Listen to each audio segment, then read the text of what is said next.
এখন একটা মেয়ে আমার পিছনে ঘুরলো, একটা আমি যে এই বয়সে আমার কাছে কালকা মেয়ে মিনিমাম 50টা মেয়ে টেলিফোন করছে, এবং আমি বললাম যে আমার ছেলের ঘরের নাতি হচ্ছে, তুই আমার লোক টেলিফোন করস কি, তাতে কি হয়েছে, আমি আপনার নাতি চাই না। কয়দিন আগে একটা হ্যাপি নিউ ইয়ার উপলক্ষে একটা মনটা আমার ভেঙে দিলি, তুই একটা মিউজিক ভিডিও করছিস, দেখছি মিউজিক ভিডিওতে কিছু হয়েছে জীবনে, এখন আর মিউজিক ভিডিওতে কিছু হয় অ্যাকশন টাইপের একটা করলাম, ওটা দেখেন। হ্যাঁ দেখছি, সব দেখছি, ফাটায় লাইলাম পুরো। যতদিন পর ওই দেখো নিজের ডোল নিজেই ফাটা হেবালে ফাটাই হালাইছে।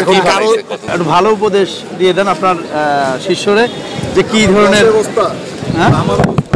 যে কোনো ছেলের পিছনে হাজার হাজার মেয়েরা ঘুরবে, আবার মেয়েদের পিছনে ছেলেরা ঘুরবে, সেটা সারা জীবনের ইতিহাসে চলে আসছে। এখন একটা মেয়ে আমার পিছনে ঘুরলো, একটা আমি যে এই বয়সে আমার কাছে কালকা মেয়ে মিনিমাম 50টা মেয়ে টেলিফোন করছে, এবং আমি বললাম যে আমার ছেলের ঘরের নাতি হচ্ছে, তুই আমার লোক টেলিফোন করস কি, তাতে কি হয়েছে, আমি আপনার নাতি চাই না। তা বলে কি আর আমি বিয়ে করে এলাম, যে ছেলে ভাই ছেলের পিছনে আমি ধরবো, এইটা হলো আমার বউ, এইটার আমি কালকা বিয়ে করবো, এইটার আমি কালকা করবো। কে তোমার তো এমনি হয়েছে, তোমার তো সাইনবোর্ড সত্যিকারের ভালোবাসা ছিল তোর, এটা ভালোবাসা কই তোর আরেকটা কাহিনী, ওর তো সত্যিকারের ভালোবাসা, ওর জন্যই তো এত কিছু হইছে। কি এর সবার সরি ফর ল্যাঙ্গুয়েজ, আমি তো আবার ডাইরেক্ট কথা কই, কি এর ভালোবাসা, এটা কোনো ভালোবাসা হলো তার থেকে ওর মার কাছে গেছে, কি বলবে না জানে না, আমি উঠাই দিছি। হ্যাঁ উঠাই দিছো, ওর আম্মুকে উঠাই দিলে আবার যায় কেমন, আমার কাছে আবার যায় কেমন। ওই বেটা পানিতে আসছিল, ওই বেটা আসছিল না, 40 বছর হয়ে গেছে, এখনো তো জোড়া ছাড়ে না, যে মানহানি করছেন আমাকে, এই জন্য তোমার তো টুংটাং জায়গা আবার জায়গা কিভাবে, এখন আবার মেসেজ দিতেছে আসতে দিলে কেবি আসতে দিলেইবে, এখন আবার অন্য বেটার কাছে হিল্লা দিতে হবে, ওই বেটার কাছে বিয়া দিতে হবে, এই বেটা যদি দেয় ডিভোর্স হয় নাই তো,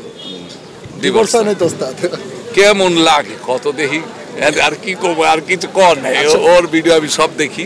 আমার যে মেয়েটা 3 দিন আগে বলছে যে সাকিবকে ছাড়া বাঁচবো না, সেই মেয়েটা আবার 3 দিন পরে মার কাছে যে মার শিখানোর কথা বলতেছে সাকিব, সেটা তো শয়তানের হাফেজ, তাহলে ওটা আবার তুমি আনো কিছু বলে, তাহলে তুমি বড় শয়তান, তুমি আনো। আচ্ছা ও ব্যাক আসতেছে, ওর উদ্দেশ্যে কিছু বলে, আমি তো আর কিছু বলতে পারবো না, এইজন্য বলতে পারবো না কারণ ওই মেয়েটার আমি দেখিনি, ওই মেয়েটার সাথে আমার কথা হয়নি, ওই মেয়েটার আমি জানি না, তোমারে দেখি তোমার সাথে কথা, না তোমার খারাপ কিছু বলার নাই, এবং তোমার চাইলেই তো তুমি না, তুমি হিরো মানুষ, এবং একটা হিরো একটা হিরোইনের প্রতি যদি হাজার হাজার মানুষের হাজার হাজার দর্শকের ভালোবাসা না থাকে, অ্যাট্রাকশন না থাকে, তাহলে কিসের হিরো হিরোইন।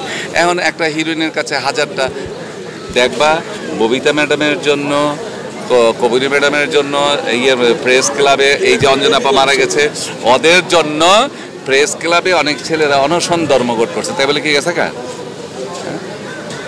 বলো? তোমার জন্য হিরো হিরোইনের পিছনে যদি হাজার হাজার দর্শক না থাকবে, হাজার হাজার জার্নালিস্ট না থাকবে, তুমি কোনোদিনই হিরো হইতে পারবে না, হিরোইন হইতে পারবে না। তো এইটাই স্বাভাবিক। তারা আমার গ্রহণ করছে, ছেলে ওস্তাদ হিরোইন হবো কিভাবে? আরে আমি হিরো বলছি, হিরো হিরোইন তোমার কাছে আমি সাপোর্ট করবো না কেন, আমি সাপোর্ট করবো, তুমি করো ভালো কিছু করো, আমি সাপোর্ট